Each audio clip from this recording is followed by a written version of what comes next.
I decided I was going to get rich, but me and Daryl were in the back of the balcony up there all day long with these guys telling us how to get rich and the stuff we should be doing and all these kinds of things. And it's a great sales conference or whatever and this thing. And the big guy gets up at the end. He's the closer and he's the one we wanted to hear because he was who we wanted to be when we grow up. And whatever he said, we were going to do. And we had written down 5 things on the drive down there that if we learned these 5 things, we could be ready to do the business. And he was a great speaker. And it was as if he had our 5 things as his talk outline. He had credibility before, but by the time he finished answering all our questions about life, he owned us. You know what I'm talking about? There's one more thing. And we went, no, we had 5, that's it. One more thing. If you don't know God, you need to meet him. Because if you think business is about monetary transactions, you're going to fail. And you need to learn that people are important, and God's Son Jesus will teach you that people are important, and you will not succeed in business until you understand people are important. And I left that little multi-level thing, I started buying and selling real estate, and I got rich. At least by a kid from Antioch, Tennessee standards. By the time I was 26, I had $4 million worth of real estate, a little over $1 million net worth, and I was making $250,000 a year in the early 80s. That's $20,000 a month. Now, I don't know what neighborhood you grew up in, but where I grew up, we called that rich. Fun, too. Sometimes I hear these people say, all those rich people are miserable. We were having fun, F-U-N fun. I mean, I had that car I always wanted. You know that car, if you ever got some money, I'd get that car. You know that car? The car I always wanted I wanted a Jaguar. Because no one in the neighborhood I grew up in could spell Jaguar. Much less knew what it was or how much it cost, so it was exotic. I got me a Jaguar, and baby, within 90 days, I was a Jaguar. It's like, right, I was having fun, man. We went to Hawaii, and we loved it. That water is so blue. We went back, and then we went back again. We loved it. We were having fun. Money will make you happy. Money's not evil either. It's not in Scripture. The Bible doesn't say that money is the root of all evil. It says the love of money is the root of all evil. What I have discovered now 30 years later is that money makes you more of what you already are. It magnifies the good and exposes the bad brightly. If you have a temper and you get money, Lord, help the people around you. You will be a rageaholic tyrant. I mean, you will be out of control.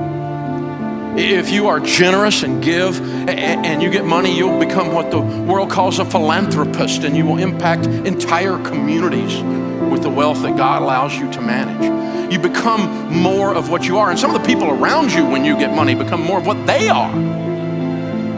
Like the crazy in your family gets crazier. And listen, let me just tell y'all, every family has crazy.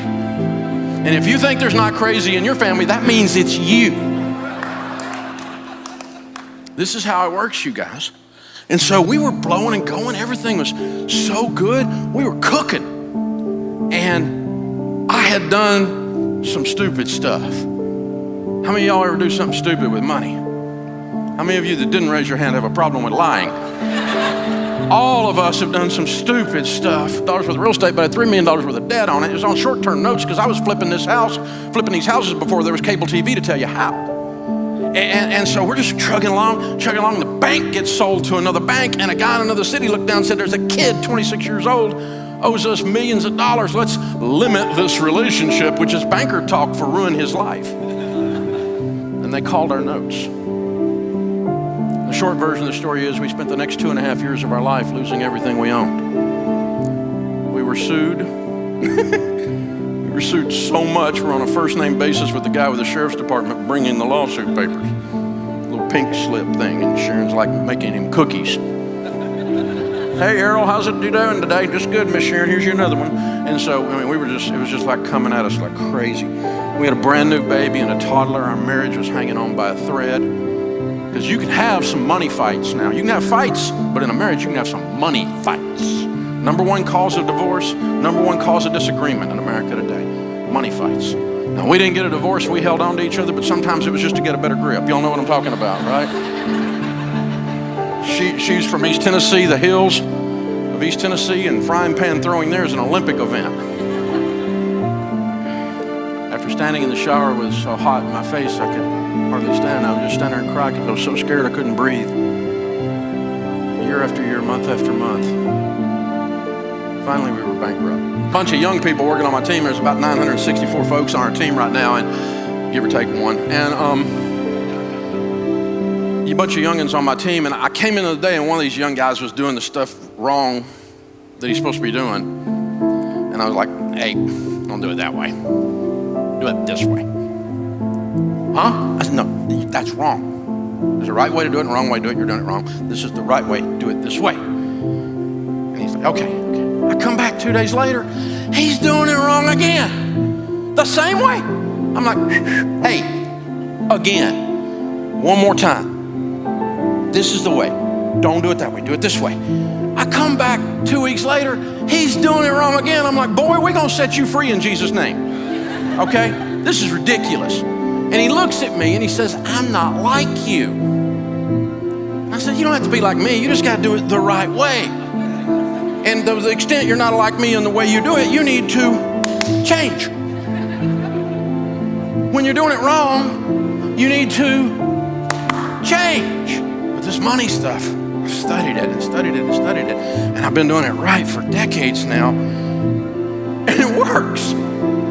And believe me, I'm a lot better husband than the guy that woman married 38 years ago. And I'm a lot better daddy than I was when I started. And matter of fact, I got grandbabies now, and if I'd have known how great grandkids are going to be, I'd have been nicer to their parents. And so, I mean, it's my kids are like, who are you? You want this one back? Okay. So this one smells. You can have it. And so, oh man, you get better if you change. Don't be shocked if corn grows. As ye sow, so shall ye reap. If you plant nothing and wait on the government, don't be surprised if you have mud. This is how it works. You are in charge of planting. He is in charge of sunshine and rain. And there's this dance that we do with God between our works and His blessings and provision and protection that causes this thing where His children, the heirs to the throne, a royal priesthood, are blessed. You get on a written plan. We call it a budget in the financial world. Jesus said, don't build a tower without first counting the cost, lest you get halfway up and you're unable to finish, and all who see you begin to mock you and say, this man began to build and was unable to finish. Don't build a tower without first counting the cost. My friend Zig Ziglar used to say, if you aim at nothing, you will hit it every time. My friend John Maxwell says, a budget is people telling their money what to do instead of wondering where it went. Winning is an intentional act. When the Super Bowl is over and the little reporter runs over and says, how did you win? The guy never goes, I don't know. I just got off the bus and this thing happened. Getting to the Super Bowl is an intentional act over decades of developing your skill. No one accidentally grows a bumper crop unless it's weeds. No one. Plant something, control the process, control the controllables, write it down. This is my plan. Thank you, Lord. I'm going to do this. I'm going to manage your stuff. I'm going to take care of my own household first. It's in there, remember? And we're going to live this plan out, and we're going to do this thing. It changes everything. The second thing is you need to get out of debt. Now, we knew Dave Ramsey was going to say this. That's a fairly predictable thing coming out of my mouth. But here's the deal. The borrower really is slave to the lender. The rich rules over the poor to the lender. I've experienced that. I lost everything because I let other people have control over my life. You know what that's called? A master. Well, Dave, I don't know if I agree with all your theories about debt. It's America. You have the right to be wrong. My old pastor used to say, a man with an experience is not at the mercy of a man with an opinion. I've led more people out of debt and into wealth than anybody breathing on the planet today. And I'm not bragging. I just showed them how to do it God's ways. I didn't make up any of this. I stole it all from God and your grandmother. And so we're going to get out of debt, because it's no fun trying to be married like this, right? Knock your glasses off doing it.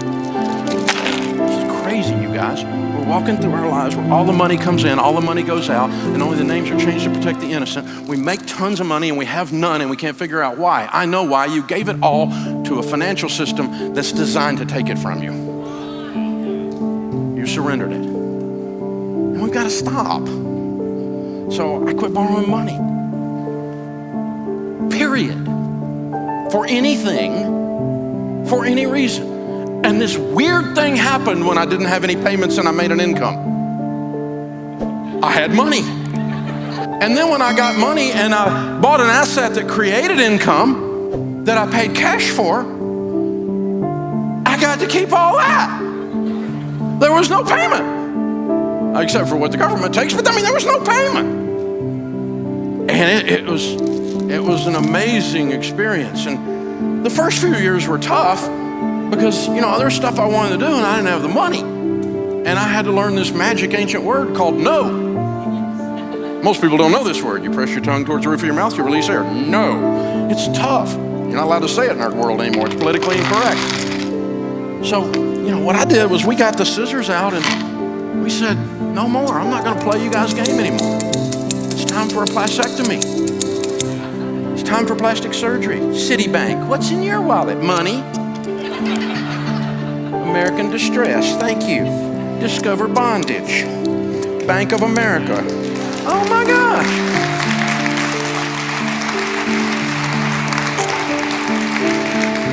You don't have any credit cards? No, not for 38 years. Well, 30 years. That's when I went bankrupt. They wouldn't give me one at first. And then later, after they would give me, I didn't want it because I had learned this stuff from the Bible. And this is my wallet. Green president's faces. 4 pieces of plastic, my debit card on my business, my debit card for my home, my driver's license, and my handgun carry permit. Call me on the radio and he's like, you're gonna kill me. My truck payment. I said, how much is your truck payment? $763. You have a $700 truck payment? Yeah. I said, how much is your house payment? I live in a double wide, $550. I said, oh man. I said, dude, if your truck payment is bigger than your house payment, you might be a redneck. The borrower is slave to the lender. You got to sell that truck, dude. It owns you. You don't own it. It sounded good at the time.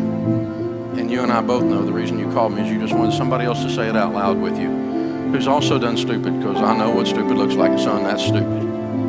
That truck's got to go.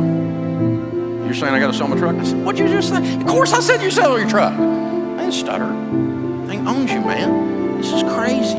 Get you a truck that you can own instead of it owns you. Be not deceived. Evil company corrupts good habits. Did you know you become who you hang around with?